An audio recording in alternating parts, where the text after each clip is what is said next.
Oke. Assalamualaikum warahmatullahi wabarakatuh. Terima kasih. Saiful sudah hadir. Mudah-mudahan Amil nanti menyusul lagi. Suara saya kedengaran nggak? Kedengaran Pak, jelas. Oke. Oke, ini materi terakhir. Mohon maaf sebelumnya. Ini baru saya kirim hari ini. Harusnya minggu kemarin sudah ada. Tapi setidaknya sudah ini materi terakhir sudah siap, yaitu tentang perencanaan sistem radio ya. Jadi di sini lebih banyak menjelaskan tentang bagaimana kita merancang atau membuat desain untuk pembuatan link radio microwave ya, atau gelombang mikro kalau di bahasa Indonesia kan. Oke.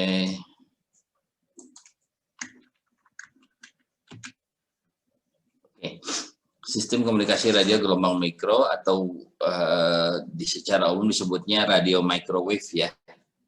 Jadi bukan microwave buat masak, tapi ini radio microwave walaupun gelombangnya sama sebetulnya. Sistem komunikasi dengan kapasitas kecil menggunakan frekuensi kurang dari 3 GHz. Untuk kapasitas menengah dan besar menggunakan frekuensi dari 3 hingga 15 GHz, biasanya seperti itu ya. Nah, untuk frekuensi lebih dari 15 GHz biasanya digunakan untuk transmisi jarak pendek ya. Nah, karena 15 GHz ini biasanya karena dipengaruhi oleh hujan, dia lebih banyak digunakan untuk jarak pendek ya. Keuntungan sistem komunikasi radio mikro ini kalau saya full atau Ami sering lihat itu di tower ada parabola yang besar-besar atau parabola yang kecil-kecil itu biasanya jarak pendek, kalau yang besar itu jarak jauh. Nah, yang besar itu biasanya berkisar antara frekuensinya di bawah 10 giga ya. Biasanya sih 7 atau 8. Sementara kalau untuk yang kecil-kecil itu biasanya antara 10 sampai 15 GHz biasanya sekitar segitu. Nah, itu microwave. Dan ketika Apple melihat di tower itu biasanya dia hanya satu titik ya arahnya ya. Jadi dari tower satu ke tower yang lain di ujungnya. Keuntungan sistem komunikasi radio mikro atau microwave, pertama adalah kalau ada bencana alam pengaruhnya relatif kecil. Jadi kalau kita bandingkan dengan fiber optik ya, kalau memang ada bencana alam, kemungkinan kan towernya tidak rubuh atau tidak terganggu atau tidak rusak oleh bencana alam, baik hujan, banjir, longsor gitu ya. Pengaruhnya sangat kecil, jadi relatif kecil kemungkinannya dibanding dengan kabel serat optik ya. Kalau serat optik misalkan ada banjir, ada longsor, kemungkinan kabel fibernya akan terganggu ya. Kemudian tidak rentan terhadap kerusakan yang tidak disengaja, sama kalau kita bandingkan dengan fiber optik. Fiber optik ketika ada galian pipa gas, galian PDAM, misalkan air, nah itu tidak sengaja bisa tercangkul juga ya. Jadi itu biasanya suka ada gangguan jaringan karena ada eskavator yang sedang menggali untuk pipa, untuk jalan atau untuk apapun ya. Nah, itu kalau dibandingkan dengan fiber. Kemudian lebih layak secara ekonomis untuk jaringan untuk yang melintasi gunung, sungai atau laut ya. Jadi kalau ke gunung narik fiber juga cukup berat, ke sungai juga lumayan. Biasanya kalau sungainya besar ya di Kalimantan ya, itu harus menggunakan kabel fiber khusus yang anti air, atau di laut sama sekali. Di laut itu berarti harus pakai kabel laut ya, marine grade. Kemudian instalasi dan pemeliharaannya hanya pada suatu titik ya. Jadi kalau di fiber itu sepanjang kabel fibernya harus dipelihara. Jadi nanti ada misalkan ada penyambungan, ada monitoring jalur kabel fibernya sepanjang jalan. Kalau microwave nggak, hanya cukup di ujung satu sama di ujung kedua ya, hanya 2 titik sebetulnya. Keamanannya juga sama ya, kita tinggal jaga di tower tersebut. Misalkan ada 2 tower, keamanannya hanya di 2 tower ya, dibandingkan dengan fiber tadi. Kemudian yang terakhir adalah lebih cepat dipasang. Karena kalau fiber dia harus gali, harus perizinan, harus mungkin ada preman-preman daerah gitu ya, belum nanti ketika sengaja koordinasi dengan kabel pipa gas misalkan. Ini lebih cepat dipasang, hanya ada 2 tempat, langsung dipasang di kedua titik tersebut, pointing, kalau sudah nyambung langsung. Gitu. Oke, lanjut. Nah, sistem komunikasi radio gelombang mikro atau microwave itu kalau kita gambarkan seperti ini ya. Sebentar, saya coba tunjuk pointernya mana. Oke, terdiri dari dua tempat ya. Tadi yang pemancar pertama, yang kedua adalah pemancar kedua. Nah, di antara 2 titik ini ada penerima, ini ada jaraknya, berarti ada daya pancar. Ya. Kemudian ada loss atau rugi cabang, biasanya termasuk juga rugi transmisi ya, rugi transmisi. Kemudian ada gain antena, jadi antena ini ada punya penguatan seperti di bab sebelumnya. Kemudian sepanjang jalur udara ini ada loss atau rugi propagasi, 4 loss ya. Kemudian di antena penerima juga ada gain antena, ada penguatan. Jadi di sisi penerima pun antena akan berfungsi sebagai penguat. Kemudian ada rugi rugi atau loss di cabang di penerima, sisi penerima.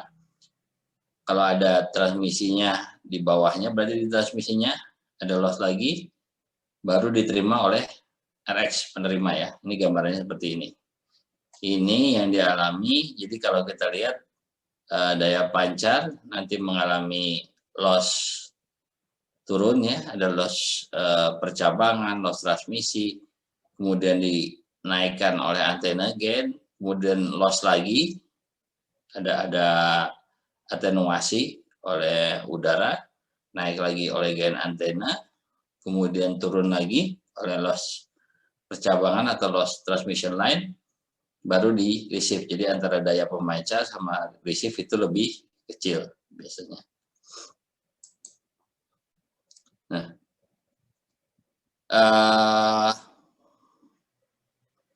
loss ini dipengaruhi oleh pertama adalah frekuensi ya, kemudian juga jarak. Jadi semakin tinggi frekuensi, semakin tinggi loss di udaranya, juga semakin jauh ya semakin tinggi juga lossnya ya.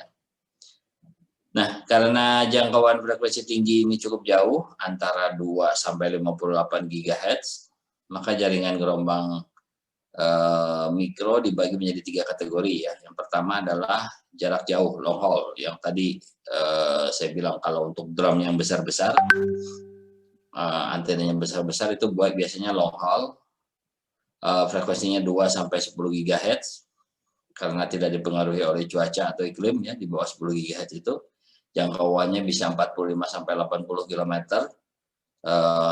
Yang saya pernah pasang itu jaraknya sampai 125 km dan cukup bagus, tapi dengan bandwidth yang kecil ya. Nah, cuma pada frekuensi ini biasanya multipath fading-nya cukup besar, sinyalnya atau gelombang mikronya yang pada frekuensi 2 sampai 10 GHz ini mudah dipantulkan ya, jadi bisa dipantulkan oleh gedung ya, bisa dipantulkan oleh permukaan tanah yang basah biasanya, apa itu sawah, apa itu rawa atau laut atau sungai, itu akan memantulkan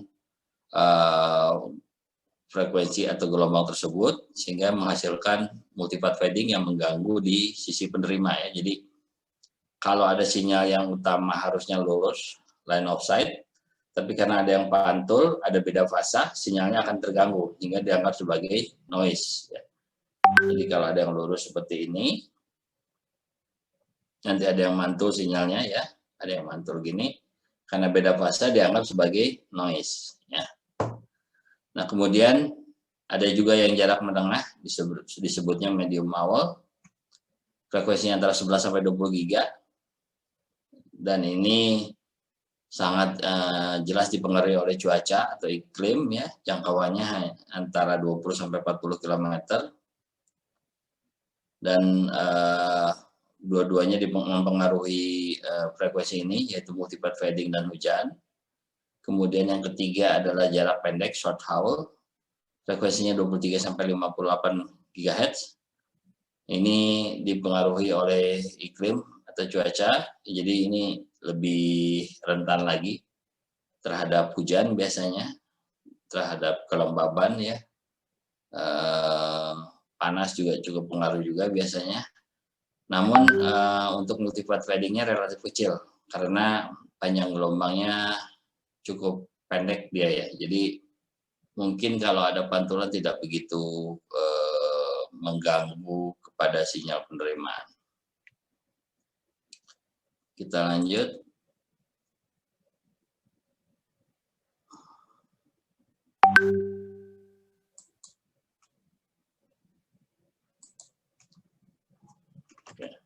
Ya. Oke, ini kalau satu sistem komunikasi radio gelombang mikro digambarkan seperti ini. Ya, ada indoor unit, ya, ada indoor unit di dalam, ada outdoor unit, ini yang di atas, ada antena, ada waveguide. Waveguide itu berarti antara ODU dengan antenanya. Kemudian ada tower ya. Nah,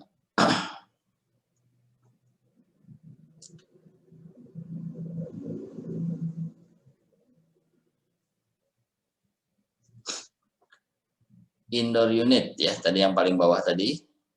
Ini kalau kita lihat lagi di sini indoor unit atau IU, di sini sebetulnya yang dikenal adalah IDU ya, indoor unit, terdiri dari modem radio, jadi dia berupa modem aja di bawahnya, yaitu titik terminasi yang mengkonversi sinyal data menjadi sinyal radio menggunakan skema modulasi ya. Jadi sinyal data misalkan digital ataupun analog itu dimodulasi ke biasanya ke IF ya, intermediate frekuensi, yaitu yang nanti dinaikkan oleh koaksial antara IDU dengan ODU. Biasanya ini intermediate frekuensi bisa 150 MHz, kebanyakan ada 400 MHz biasanya. Nanti dari ODU baru dirubah ke RF ya. Jadi IDU itu biasanya diletakkan dalam ruangan tertutup dan tidak terkena langsung dalam kondisi lingkungan luar, atau bukan peralatan yang kalau kita nyebutnya bukan peralatan outdoor atau weatherproof ya, dia harus di dalam mendapat pendinginan yang bagus, karena biasanya bekerjanya hanya sampai maksimum sampai 50 derajat ya. Kalau di luar itu biasanya perlunya sampai 70 derajat Celcius. Yang kedua adalah outdoor unit, tadi OU kalau digambar di sini ya, ini OU. Berfungsi untuk mengkonversi frekuensi rendah. Nah ini berfungsi, dia akan mengkonversi frekuensi yang lewat koaksial ini, yang tadi saya bilang 150 MHz atau 400 MHz, dia konversi lagi, ini sebetulnya intermediate frekuensi tadi udah membawa informasi atau membawa data ya, dikonversi ke frekuensi radionya ya, ke frekuensi tinggi, gelombang mikronya. Entah bisa pokoknya antara 3 sampai 58 GHz tadi. ODU terdiri atas pemancar TX, di situ ada pemancarnya yang transmit, tapi ada juga RX atau penerimanya. Kemudian sinyal diterima biasanya dilewatkan melalui low noise amplifier LNA ya. Jadi dia akan menguatkan sinyal yang diterima ya. Biasanya kecil itu dikuatkan, Kemudian juga diikuti oleh Automatic Gain Control (AGC) untuk memastikan kualitas sinyal akan saat memasuki penerima radio. Jadi pada Odoo ini sebetulnya sudah ada filter, biasanya low noise amplifier ini sudah ada filter di dalamnya. Kemudian dia juga atau bandpass filter ya, dia juga memperkuat hanya frekuensi yang sesuai dengan pemancar atau frekuensi yang digunakan oleh pemancar atau penerimanya ya. Kemudian ada AGC ya, ini untuk menaikkan lagi. Biasanya kalau saya ngelihatnya di AGC itu biasanya diukur di sisi receiver ya, Automatic Gain Control. Nah, Odoo sendiri kalau dilihat di gambar sini, biasanya kita hanya narik satu koaksial ya, nggak ada power. Nah, jadi koaksial ini digunakan untuk membawa selain sinyal frekuensi intermediate, kita atau didesain untuk membawa DC ya, biasanya kabel koaksialnya. Jadi antara IDU indoor unit dia akan mensuplai DC ke Odoo sebesar misalkan biasanya sih sekitar 48 volt ya DC di IDU-nya, itu yang ditransmisikan ke atas juga sama minus 48 volt. Tapi biasanya kalau ada loss si Odoo ini masih bisa terima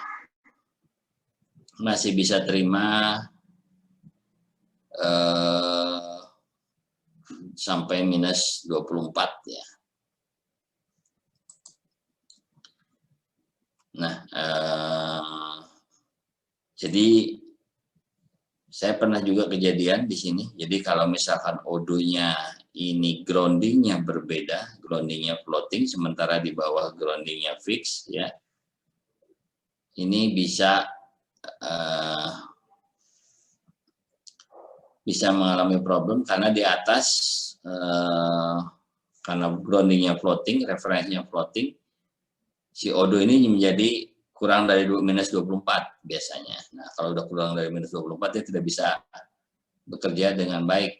Nah, ini pernah kejadian di salah satu lokasi saya. Jadi waktu itu Odoo-nya harus dikasih isolasi terhadap towernya ya, karena towernya memiliki grounding yang berbeda atau floating, atau justru ada tegangan dari peralatan lain di situ yang menyebabkan kalau di bawahnya nanti, kalau di bawah ini adalah positif ground, mungkin di atas adalah negatif ground ya. Oke, kita lanjut. Ini kalau ada gambaran Odoo block diagramnya seperti ini ya. Flash memori jarang. Oke. Nah, ini kabel interface and fisikalnya masuk ke baseband. Di sini juga ada power supply tadi, power supply. Kemudian untuk mempower Odoo, di sini ada IF modulator, kemudian ke RF transmitter, masuk duplexer, baru masuk ke antena. Ini ada lokal osilator. Di sisi receivernya nanti dari antena masuk duplexer, di split, masuk ke RF receiver, dari RF receiver kemudian didemodulasi ya, supaya ke baseband modemnya, baru dikirim ke IDU indoor unit. Nah, tadi ada IDU, ada Odoo, kemudian ada antena ya. Jadi antena ini sebuah antena berhubungan langsung dengan udara. Antena adalah struktur yang mentransfer energi elektromagnetik dari udara ke saluran transmisi. Jadi dari udara si antena ini menangkap energi elektromagnetik, kemudian dikirim ke RF unit ya, Odoo. Dan bisa juga sebaliknya yang tadi untuk transmit dari Odoo ke udara. Ada beberapa tipe antena. Yang pertama adalah horn. Horn itu biasanya berbentuk seperti parabola ya. Kalau parabola di ujungnya itu ada hornnya yang berbentuk seperti corong ya. Kemudian ada juga antena parabola. Nah, ini parabola yang udah jelas. Kalian sering lihat di TV Indovision ya, Kemudian ada antena flat. Antena flat itu berarti dia datar seperti ini. Datar, flat. Biasanya berbentuk pemakaiannya, dia bentuknya adalah segi 4, tapi pemakaiannya dia biasanya belah ketupat ya. Kemudian ada antena lensa, kemudian ada antena Yagi, ya, array dan segala macam ya. Pemanfaatan antena tergantung pada karakteristik elektrik dan mekaniknya. Nah, ini juga nanti disesuaikan sesuai dengan frekuensi, sesuai dengan pemakaiannya. Kalau saya di kapal, di tanker itu karena dia tankernya itu naik turun ya. Selain naik turun dia juga goyang kiri kanan ya. Karena tanker itu ada anchor di laut. Kita menggunakan stabilize antena ya. Stabilize antena itu dia si antena yang bisa menyesuaikan kalau antenanya turun. Nah, kalau antena turun itu biasanya kita memanfaatkan space diversity, nanti akan dipelajari. Tapi kalau dia goyang kiri kanan elevasi atau azimutnya, si antena akan menyesuaikan ya. Jadi kalau ke atas dia seperti ini, ya. Kalau goyangnya juga sama, si antenanya akan berubah seperti ini. Ini ada antena stabilize.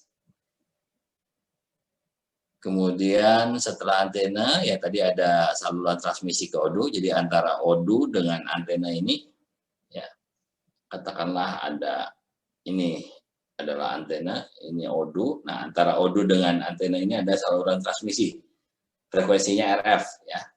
Karena frekuensinya RF, jaraknya harus pendek, ya. Kabelnya juga harus low frekuensi, ya. Karena semakin panjang dia akan menambah low pass filter. Jadi untuk frekuensi tinggi akan di-cut atau loss-nya akan lebih besar. Biasanya kita menggunakan waveguide, dia bentuknya kotak, hanya kopong begitu saja, tapi dia bisa merambatkan gelombang di frekuensi tinggi ya, sesuai dengan dimensinya. Jadi sesuai frekuensi nanti dimensinya ada penyesuaian, ada frekuensi tertentu. Dia berbentuk kotak, kurang lebih panjangnya 5 cm, tingginya itu sekitar 2 cm ya. Tapi beberapa pabrikan untuk menghilangkan loss ini biasanya langsung di-attach. Si antena itu langsung ditempel ke antena ya. Nggak ada saluran lagi di sininya. Kita lanjut. Tadi peralatan atau bagian-bagian dari microwave sudah disebutkan. Sekarang kita sedikit mengulas tentang propagasinya ya. Yang pertama adalah pembiasan yang bisa mempengaruhi kepada gelombang mikro atau microwave ini adalah pertama adalah atmosfer bumi ya. Atmosfer terdiri dari beberapa lapisan karena memiliki tekanan, suhu, dan tingkat kelembaban yang berbeda akan menyebabkan ada indeks bias antara udara biasa dengan atmosfer ya. Di mana indeks bias adalah kecepatan sinyal atau kecepatan cahaya pada ruang hampa dibagi dengan kecepatan sinyal pada medianya. Apakah atmosfernya tersebut ya kalau di atmosfer. Saat tekanan dan suhu kelembaban berubah terhadap tinggi, indeks bias akan berubah sesuai dengan ketinggian. Jadi semakin tinggi atmosfernya, indeks biasnya akan berubah tergantung kepada tekanan, suhu, dan kelembaban. Di mana pembiasan radio N akan berubah terhadap ketinggian sesuai dengan rumus ini. N sama dengan indeks bias dikurangi 1 kali 10 pangkat 6 N unit ya. Nanti ada perkaliannya seperti ini, di mana P adalah tekanan, kemudian T adalah suhu dalam Kelvin, dan E adalah tekanan kelembaban. Nah, yang kedua adalah faktor K ya. Faktor K sama dengan kelengkungan bumi, ya, biasanya lebih ke kelengkungan bumi. R per R aksen, di mana R adalah jari-jari kelengkungan sinar, dan R aksen adalah jari-jari bumi. Jadi dibandingkan antara kelengkungan sinar tersebut dengan jari-jari bumi ya. Dimana kalau untuk bumi biasanya kalau di daerah ekuator ya khatulistiwa perbandingan kelengkungan permukaan bumi itu nilainya sebesar 4/3 ya.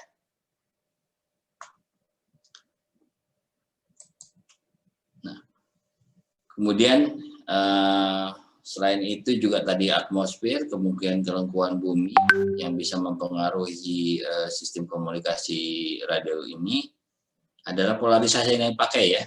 Jadi sinyal itu kita mau pakai ada dua. Jadi sinyal microwave itu ada yang polarisasi vertikal ya ke atas sama polarisasi horizontal ya ke kiri ke kanan. Ini sinyal itu pilihannya seperti ini biasanya kalau di tergantung antenanya ya. Jadi nanti si antena itu ada feed horn yang berupa waveguide, dia akan bisa menentukan kita mau arah sinyalnya vertikal atau arah sinyalnya adalah horizontal. Nah, jadi dia saling tegak lurus, jadi makanya bisa dua. Kalaupun dia ada miring, berarti sebetulnya akan ada koefisien di sisi vertikalnya, ya tidak full. Tapi harusnya sih full ke horizontal, dan ini tegak lurus harusnya ya.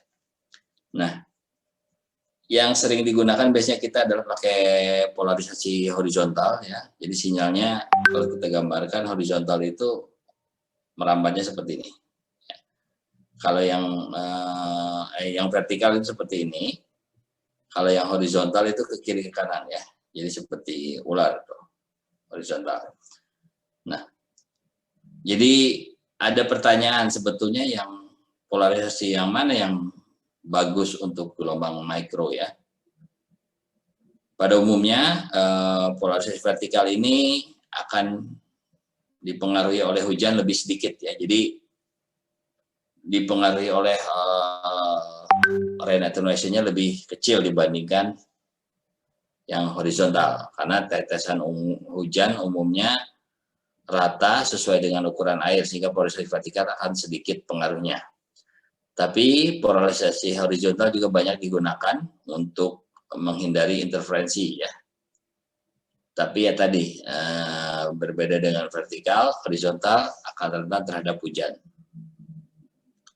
Biasanya untuk jarak dekat yang digunakan adalah polarisasi bukan vertikal ya, harusnya horizontal. Saya salah tulis. Kalau jarak jauh biasanya pakai yang vertikal. Diversity kalau kita di lapangan juga biasanya dikenal kalau polarisasi vertikal itu rentan terhadap permukaan air ya biasanya. Kemudian vertikal itu dipengaruhi oleh pohon ya. Kalau pohon itu karena berdiri, itu akan redamannya akan lebih besar dibandingkan sinyal dengan polarisasi horizontal ya.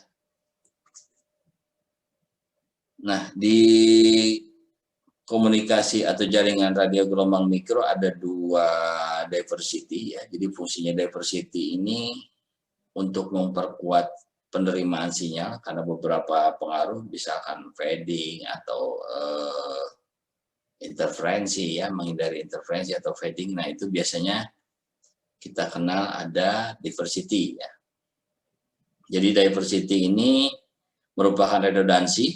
Jadi ada dua, ibaratnya ada backup ya dalam jaringan yang dapat membantu mengatasi beberapa faktor yang mempengaruhi jaringan seperti saya bilang tadi. Faktornya misalkan pemantulan, fading ya, dari air laut atau dari macam-macam, kemudian juga ada interferensi mungkin dari frekuensi yang lain ya.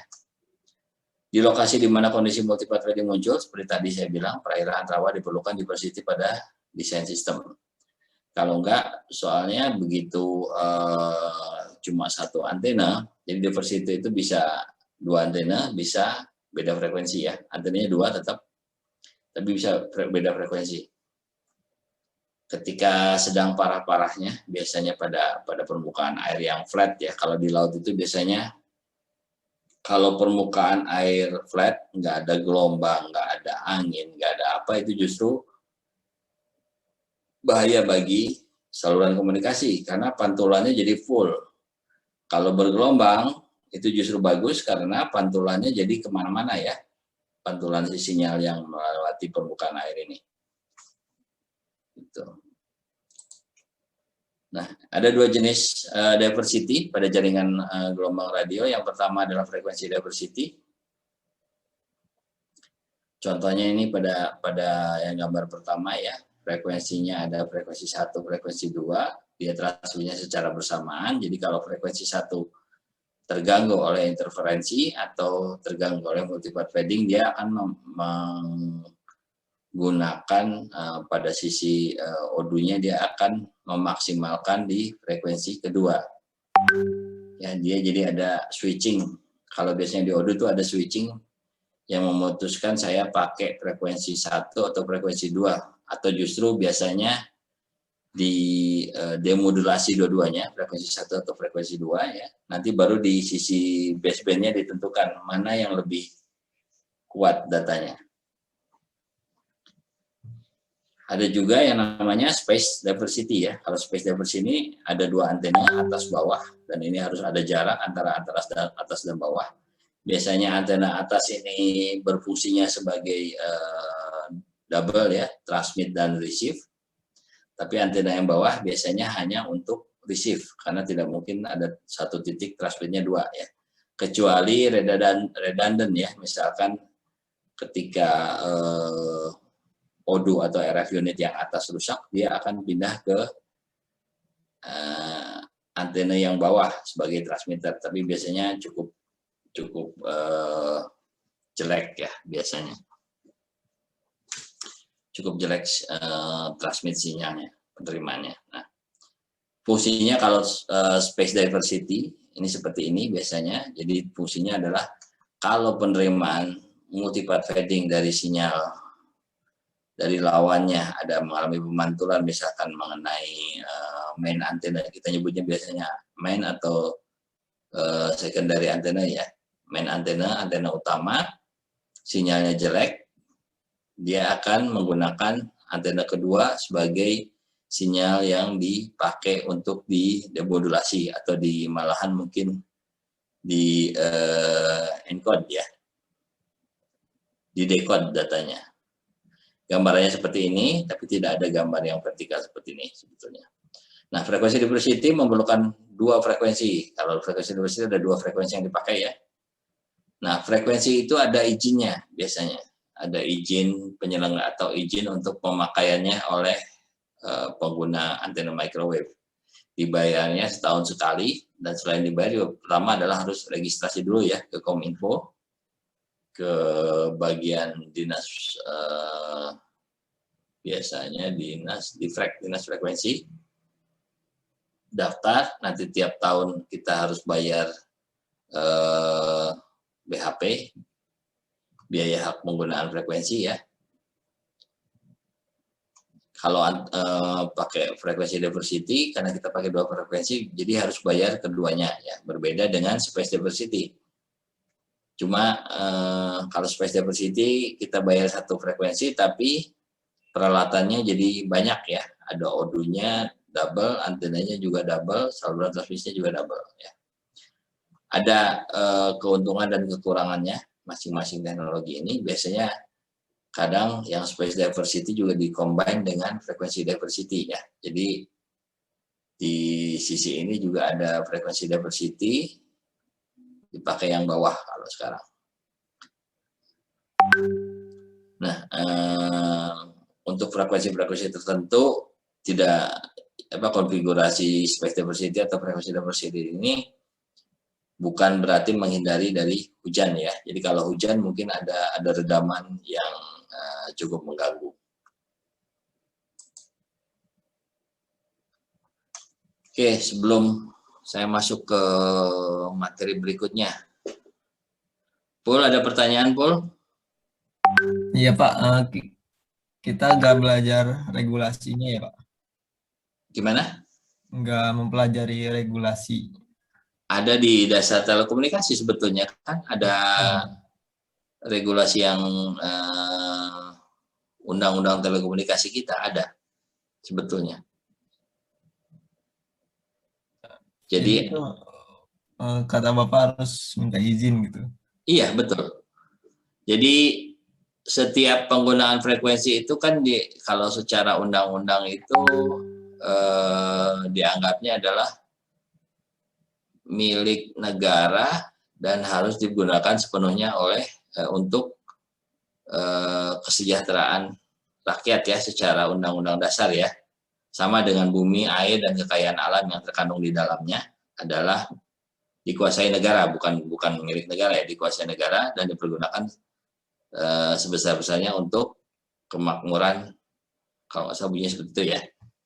Nah, jadi frekuensi ini kan termasuk sumber daya yang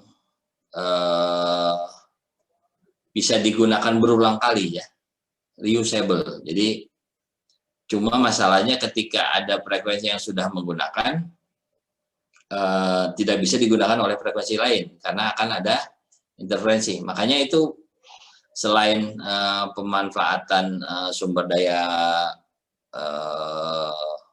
yang dimiliki oleh negara, juga untuk menghindari interferensi ya. Kalau misalkan satu lokasi, misalkan digambar di sini, di kota aja, kalau ada yang frekuensi yang sama, itu akan saling tabrakan ya. Jadi harus diatur. Kalau pakai frekuensi ini, kalian harus pakai channel berapa. Sama halnya misalkan dengan 4G atau 5G yang sekarang ya. 5G-nya Indosat dengan Telkomsel pasti bandnya berbeda. Makanya suka ada pembahasan HP ini supportnya 5G yang mana? Apakah 5G Indosat, apakah 5G Telkomsel? Atau misalkan zaman dulu ada Smartfren. Smartfren dengan GSM itu menggunakan frekuensi yang berbeda ya. Jadi pengaturan, jadi fungsi pemerintah di Kominfo ini sebetulnya udah ada di undang-undang tersebut, Undang-Undang Telekomunikasi Nomor 36 ya, tahun 99 kalau nggak salah. Nanti ada turunannya, ada keputusan Menteri Kominfo, frekuensi mana aja yang boleh. Nah, di kita karena ketentuan secara internasional ada namanya frekuensi free license. Free license itu yang mungkin kayak saya full sekarang pakai buat WiFi 2,4 itu free license.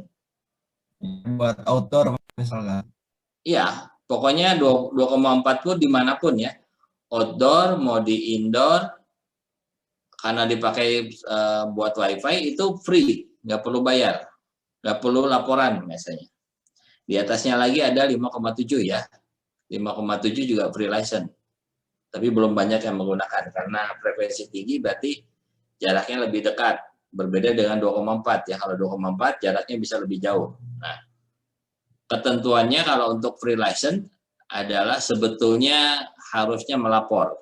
Harus lapor ke Kominfo karena didata.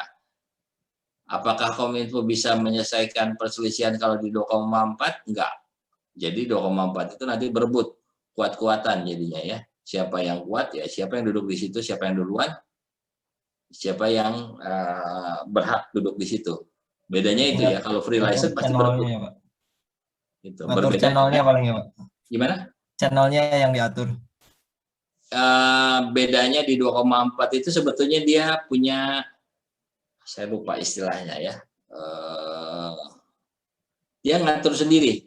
Kalau channel 1 full, dia akan frekuensi hopping namanya. Frekuensi hopping ya. Jadi kalau misalkan di 2,4 GHz atau 5,7 yang free license ini si perangkatnya dia akan mengatur sendiri.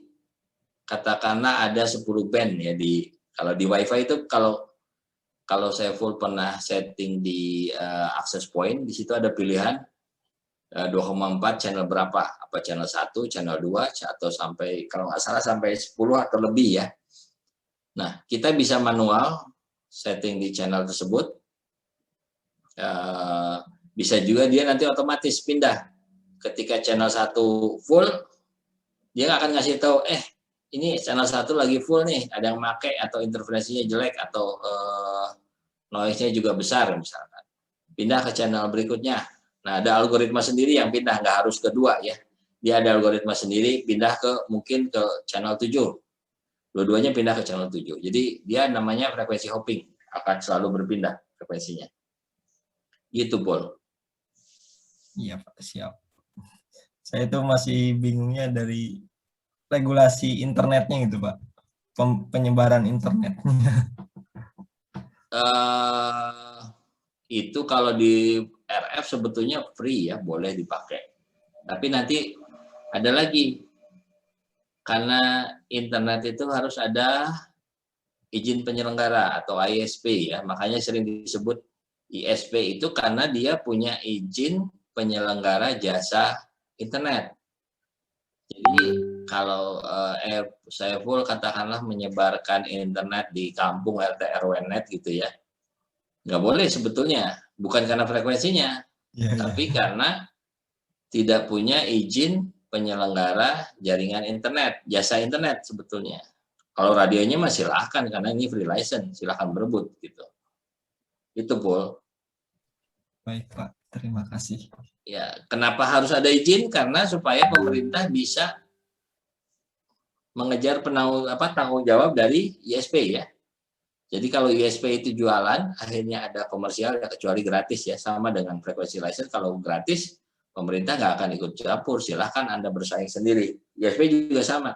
Kalau urusannya bayar, nanti ada urusan antara konsumen dengan ISP-nya kan? Betul nggak? Betul, Pak. Nanti biasanya ada service level agreement, quality of service gitu ya. Jadi kalau misalkan konsumen merasa ini internetnya jelek, dia harus nuntut kemana?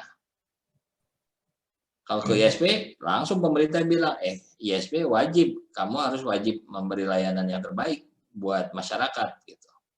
Kalau gelap, Anda gelap, saya nggak tahu Anda kenapa beli dari perusahaan ini. Nah, karena tidak berizin, pemerintah berhak tuh membereskan perusahaan penyelenggara internet yang tidak berizin ISP tadi. Gitu. Jadi kalau dari segi aspek hukum sebetulnya sama dengan lain, lebih ke pengaturan, ya, penertiban sebetulnya. Bukan penindakan. Penindakan itu kalau sudah ada tindak pidananya biasanya. Ya. Iya, Pak. Seperti Jadi, itu, Pul.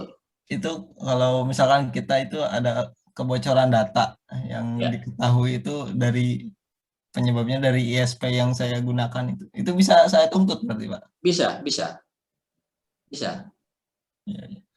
Berarti kalau kan itu misalkan ya kebocoran data, misalkan data pribadinya saya full gitu ya, entah foto apapun, terus ternyata nggak usah foto apapun lah, contohnya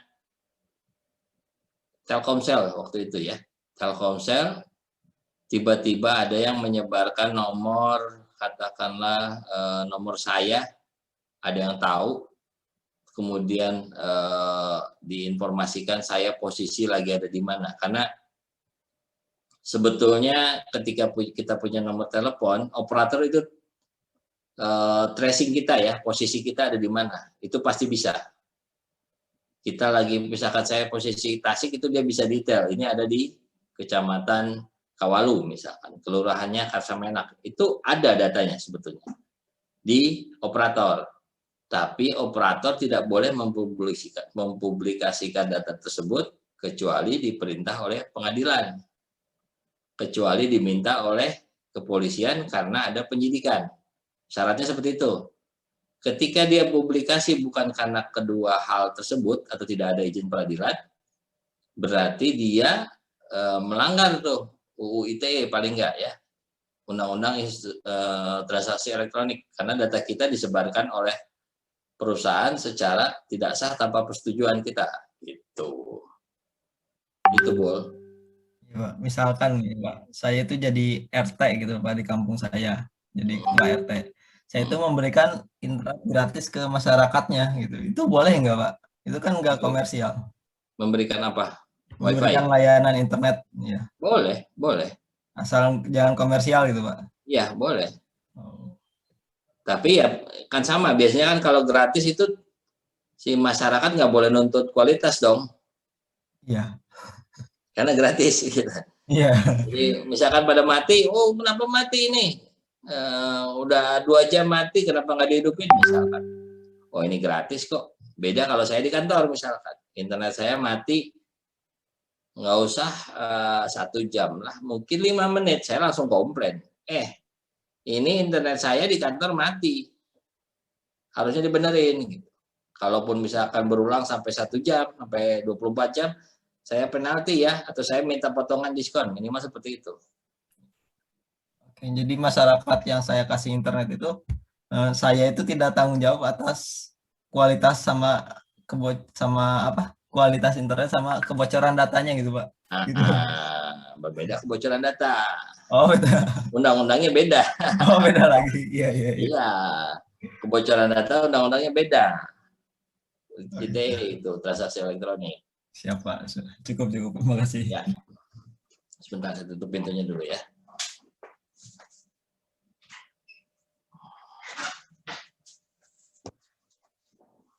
Oke, kita lanjut, Pul. Di gelombang radio microwave ini ada namanya Fresnel zone. Sebelumnya sudah pernah dengar belum?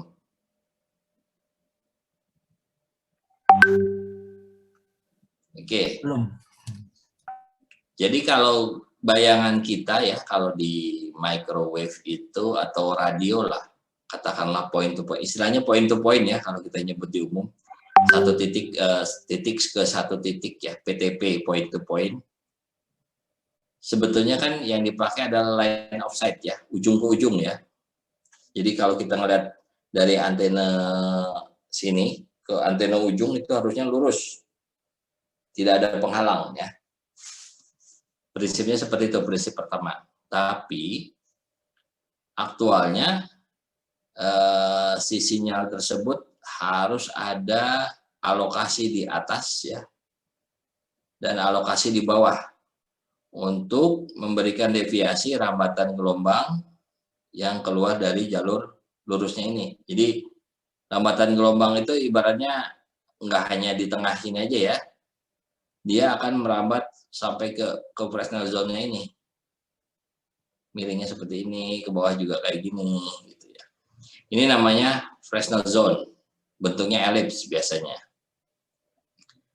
Jadi Fresnel zone adalah jarak kosong di atas dan di bawah jalur line of sight. Ya, di atas ada, di bawah ada.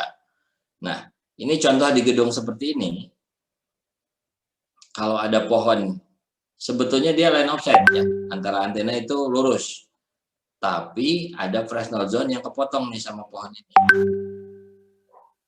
Ini biasanya akan mengurangi kualitas sinyal yang diterima ya. Jadi nanti biasanya ada loss-nya berapa dB gitu ya. Jadi akan bukan kalau hitungan biasa path loss calculation itu lurus. Ini karena ada pohon, ada atenuasi tambahan biasanya. Nah, jadi perhitungannya kalau kita mau ngitung jari-jari ini, Fresnel zone. Jadi Fresnel zone itu ada Fresnel zone pertama, kedua, ketiga ya. Nanti tergantung ininya N-nya. Pertama, kedua, biasanya yang dipakai adalah minimal adalah yang pertama ya. Fresnel zone pertama itu harus free, nggak boleh ada menghalangi, nggak boleh ada pohon, nggak boleh ada gedung yang menghalangi, atau misalkan antena kita terlalu bawah di atas atau cuma sedikit di atas permukaan tanah, itu kan pasti Fresnel zone kena ya. Kalau antena ini kita turunin di bawah misalkan, ini Fresnel zone pasti akan kena permukaan tanah.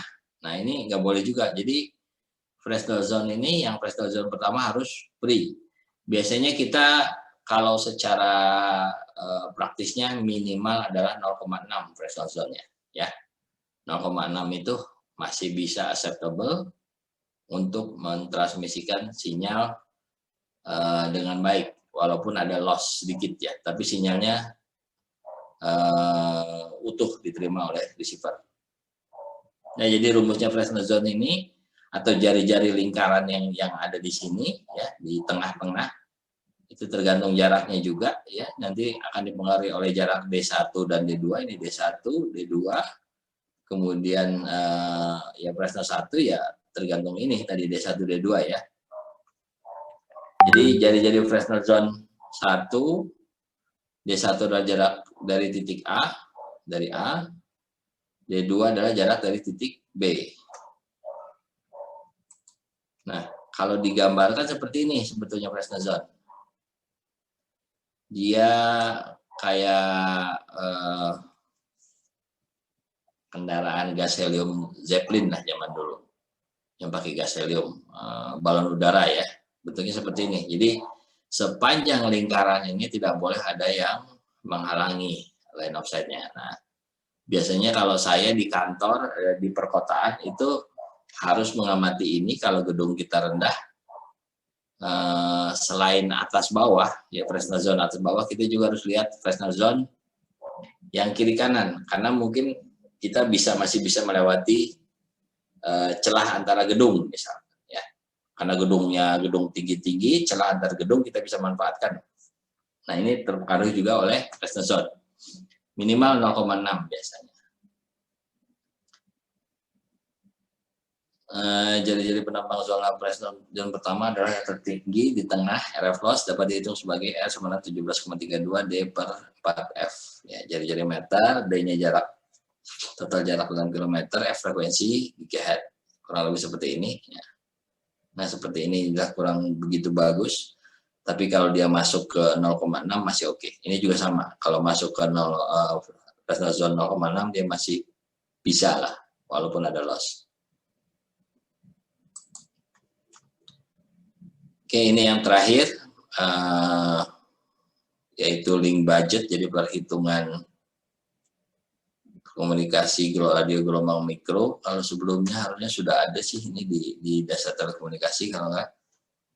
Jadi kita menghitung mulai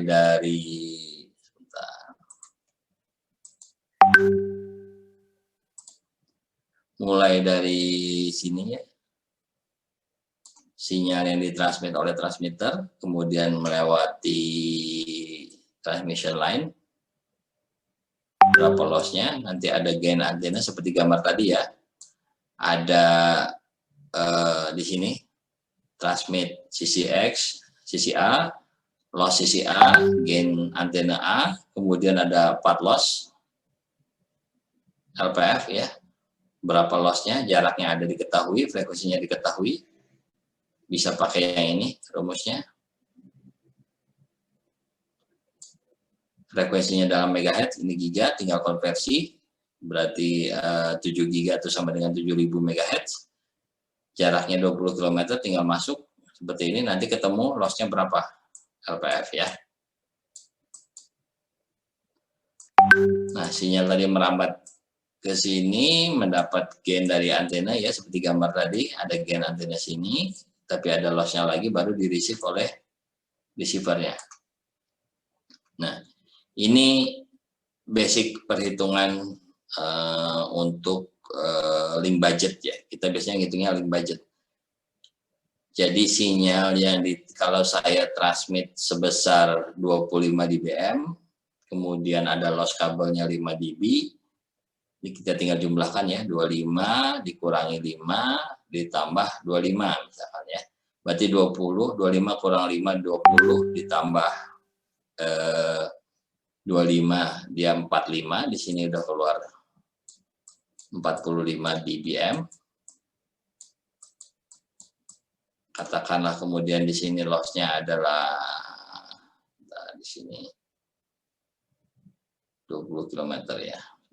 Coba hitung kalkulator.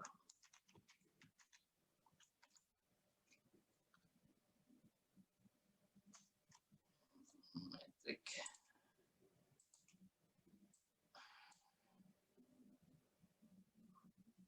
Jarak dulu ya, jarak kilometer, jaraknya 20 kilo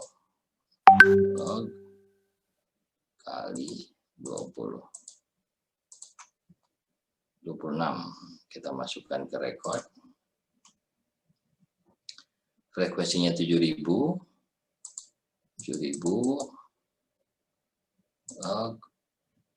kali 20, 76, kita masukkan ke record, ditambah 32,45.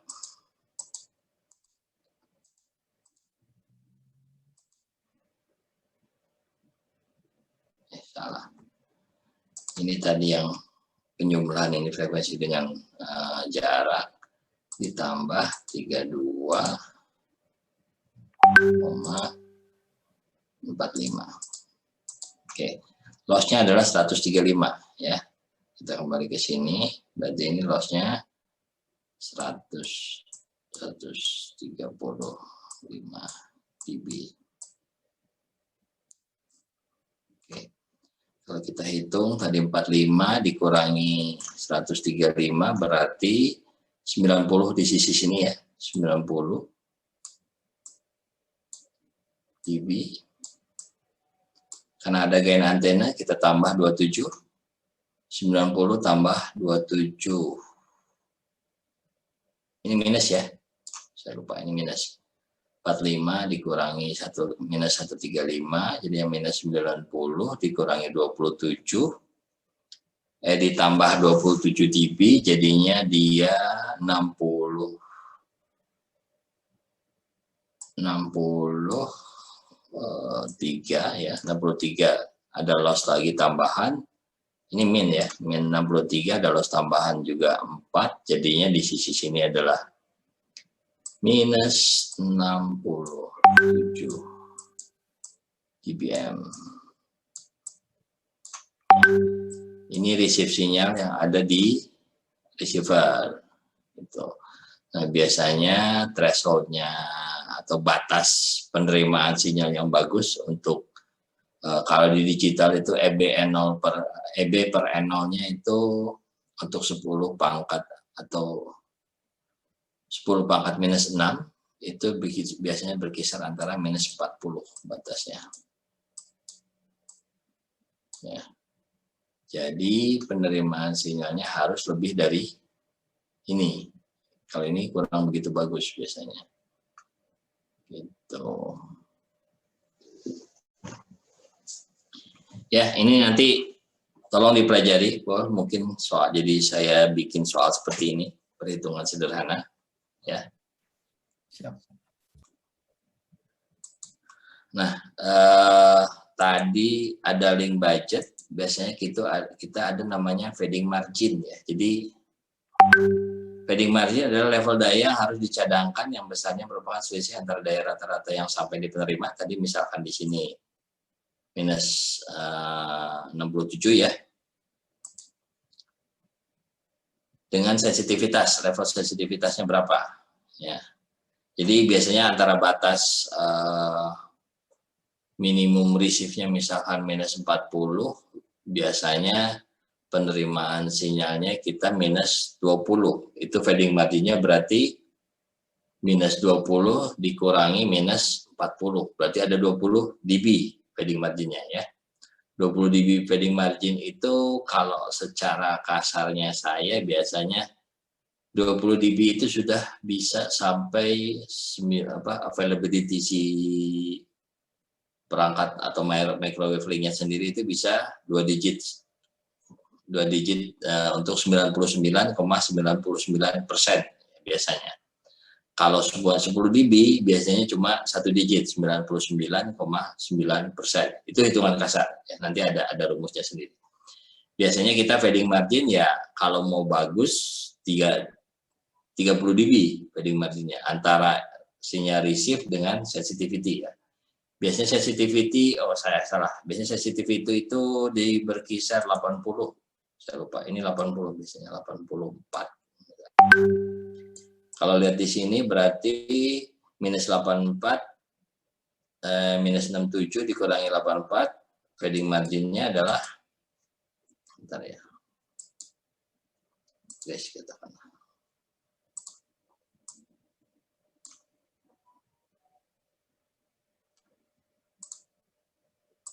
Misalkan thresholdnya sama dengan minus 86 lah dBm. Maka feeding margin sama dengan minus 67 dikurangi tadi min, jadi dikurangi 86 ya, sama dengan 86 19 ya dB. Nah, kalau 19 dB ini biasanya kalau saya bisa simpulkan sekilas atau secara kasar tanpa software, availability link ini akan berkisar 99,2 digit ya, 99%.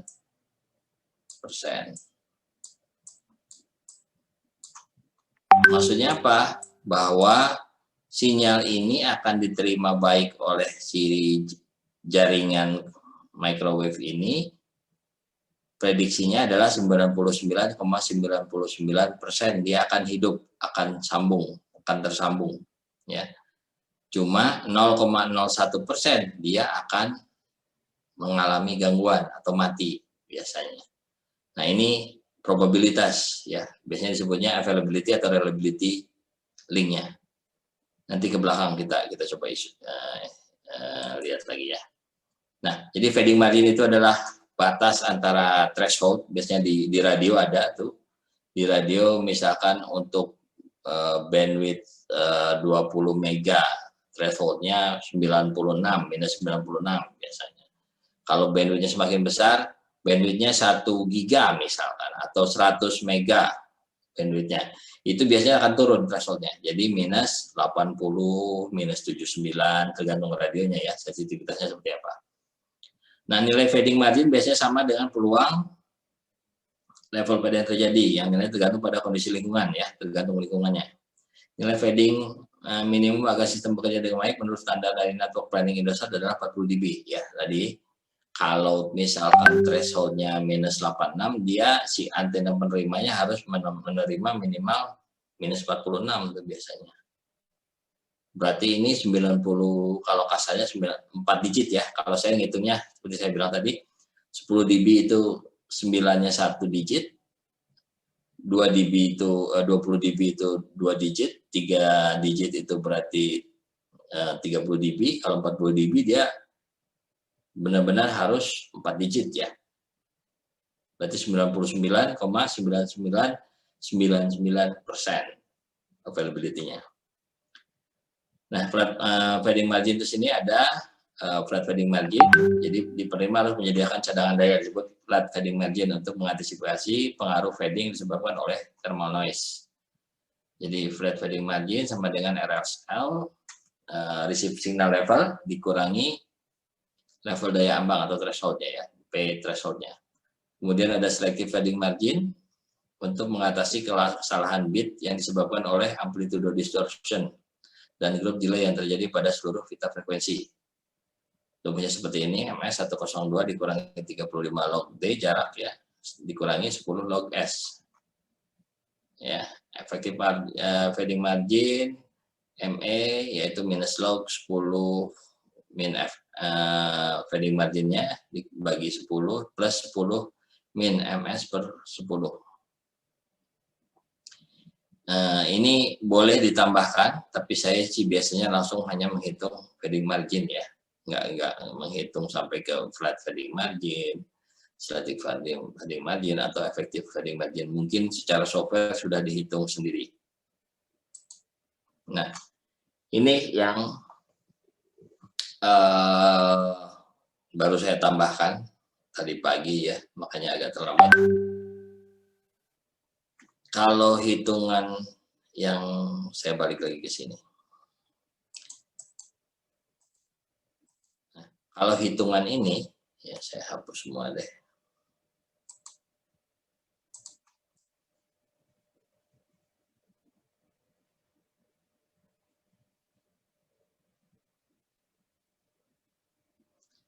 Oke, kalau udah hitungan link budget, fading margin, itu nilai yang absolut ya.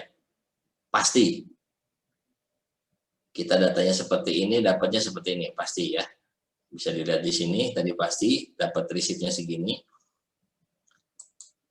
Nah, kalau di hitungan secara sistem biasanya ada namanya reliability atau availability ya.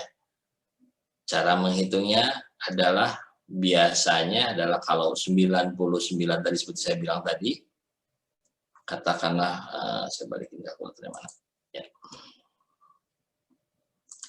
Kalkulator biasa aja. 99,99% ya. Berarti dia 0,01% ya, kita coba jangan kurang 99,99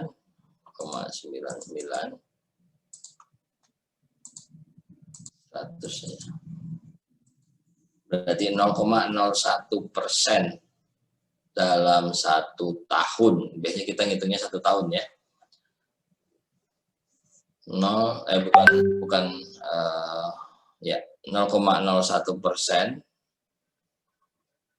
dalam 1 tahun akan mengalami gangguan. Coba kita kalikan ke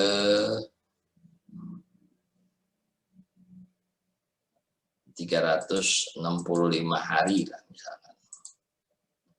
Berarti dalam 1 tahun itu dia selama yang tadi ya, kalau 99,99 paling tidak 3,65 hari, atau kalau kali 24 jam 87,6 jam link tersebut akan terganggu ya. Jadi availability itu seperti itu, berapa banyak probabilitas dia akan hidup, linknya akan tidak terganggu ya. Kalau misalkan kita balik lagi 99,93 digit di belakang ya, ditambah 1,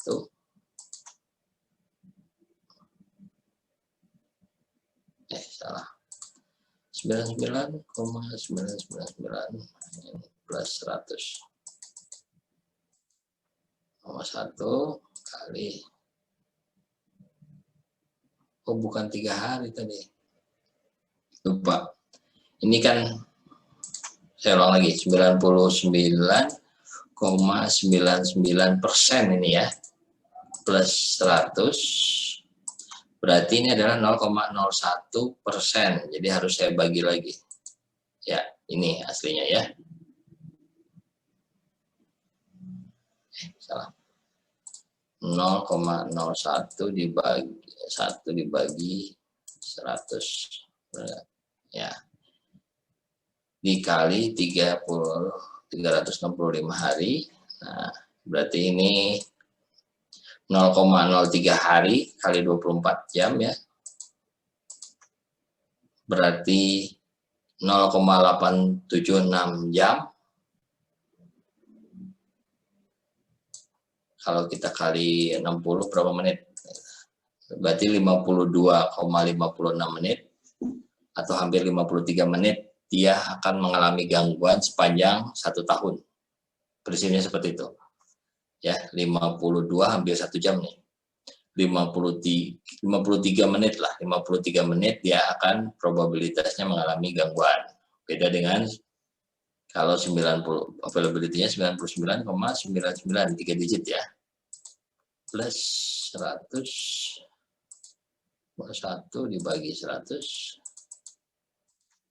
kali 365 jumlah hari kali 24 jam, berarti 0,876 jam kali 60 menit. Nah, kalau 3 digit tadi 99,999, berarti link tersebut akan mengalami gangguan sebesar 5 menit saja, 5 menit seperempat dalam 1 tahun. Ya, nah, jadi reliability atau availability adalah probabilitas jaringan tanpa mengalami gangguan ya. Hitungannya misalkan seperti ini, probabilitas gangguan pada jaringan yang non diversity, di mana unavailability ya nyebutnya, atau outage, UNDP sama dengan A kali B kali 16,77 kali 10 pangkat minus 6 kali frekuensi kali D jarak kali 10 pangkat minus fading margin per 10 ya. Ini adalah probabilitas gangguannya. Di mana adalah faktor lapangan terrain. Jadi permukaannya seperti apa? Kasar, apakah mendatar ya? Apakah dia bergunung-gunung? Biasanya ada pembagiannya adalah apakah dia berupa gunung, apakah dia berupa landai seperti savana misalkan, apakah dia gedung-gedung, nah itu beda terrainnya. Kemudian faktor iklim, iklimnya seperti apa, cuacanya, panas, khatulistiwa ya, khatulistiwa itu berarti lembab, bisa juga kering ya misalkan. Kemudian frekuensinya gigahertz, jaraknya kilometer, fan marginnya dalam dB ya. Nah, faktor lapangan atau A ya, ini ada rumusnya, K sama dengan W per 50 pangkat minus 1,3. Di mana K-nya adalah konstanta ya, 0,5 kalau areanya kering, kalau 1 kalau areanya umum ya rata-rata. Jadi kayak misalkan di daerah Eropa biasanya, yang 2 adalah pantai kalau di pantai, jadi cukup lembab atau basah ya, areanya seperti itu. Kemudian kalau W-nya adalah perhitungan konstanta berdasarkan rata-rata ketinggian. Jadi kalau kita hitung rata-rata ketinggiannya akar dari 1 per A, rata-rata ketinggian dalam jarak setiap kilometer ya intervalnya, dikali sigma atau penjumlahan ketinggian tiap 1 kilometer dikurangi rata-rata ya, dikuadratkan, sehingga diperoleh ini adalah rata-rata ketinggian atau koefisien rata-rata ketinggian ya. Ini tergantung daerahnya, biasanya sudah dibulatkan berapa nilainya. Kemudian ada faktor iklim ya, kalau faktor iklim tadi kalau 0,5 adalah ini B, 0,5 di pesisir, 0,25 nih kalau kondisi normal, 0,125 kalau di gunung ya, daerah kering. Nah, ini kalau probabilitas di satu antena. Kalau ada space diversity, dia ada penguatan berupa I ya, improvement biasanya I-nya. Berapa penguatannya? 4 kali 10 pangkat minus 6 dikali frekuensi, dikali S kuadrat, dikali 10 FM2 per 10 dibagi D jarak. Di mana ini ada penguatan, space diversity, frekuensinya gigahertz, space antena, S, ini jarak antenanya berapa meter ya. Biasanya kita secara praktis di atas 10 meter biasanya ya, space diversity-nya akan berpengaruh. Minimal adalah jaraknya 6 meter, biasanya seperti itu. Jarak 6 meter itu masih acceptable, tapi kalau bisa 10 meter jarak antar antenanya. Nah, D jarak antar tower ya, fading margin ini FM2-nya ini kalau fading margin terkecilnya berapa ya. Nah, jadi kalau dihitung outage atau probabilitas gangguan pada antena diversity akan sama dengan probabilitas gangguan di antena tunggal dibagi improvement ya. Dan reliability pada antena tunggal itu sama dengan 100 dikali 1 minus gangguan atau WNDP, gangguan non tunggal ya, seperti di sini ya. Sementara reliabilitas space diversity sama dengan 100 kali 1 dikurangi gangguan pada antena diversity. Nah, penggunaan radio gelombang mikro, jaringan gelombang mikro sering digunakan untuk mentransmisikan sinyal jika kabel tidak memungkinkan ya. Jadi microwave radio ini digunakan kalau kita mau narik fiber itu terlalu susah ya, entah terlalu mahal, entah terlalu problem area perang misalkan, di situ ada suku yang berperang, di situ ada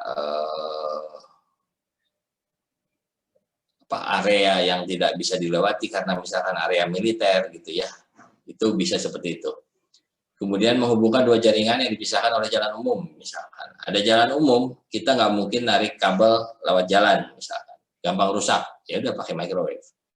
Kemudian jika ada aturan yang melarang penarikan kabel di atas atau di bawah permukaan, misalkan di bandara ya, di bandara kan nggak boleh ada kabel yang ditarik di atas landasan pacu misalkan, atau di bawah landasan pacu pun nggak boleh, karena akan mengganggu stabilitas jalannya, misalnya seperti itu. Nah, ada juga area di mana radio gelombang ini atau gelombang microwave ini akan mengalami sedikit gangguan ya. Jadi yang pertama adalah yang banyak hujan, ya kayak di kita, di ekuator itu cukup banyak hujan. Biasanya frekuensinya limited di bawah 10 giga. Kemudian dasar radio mikro di atas permukaan air atau lahan datar ya, seperti saya bilang tadi. Kalau permukaan air, lahan datar itu ada multipart fading, pantulan ya, pantulan sinyal. Maka bisa diantisipasi dengan space diversity misalkan, frekuensi diversity. Kemudian yang terakhir adalah daerah pantai yang panas dan lembab. Nah, itu redamannya biasanya cukup tinggi. Kalau panas juga ada pembiasan ya, sinyalnya akan mengalami pembiasan. Itu saja, ya udah terakhir. Ada pertanyaan terakhir, Bu? Tidak, Pak.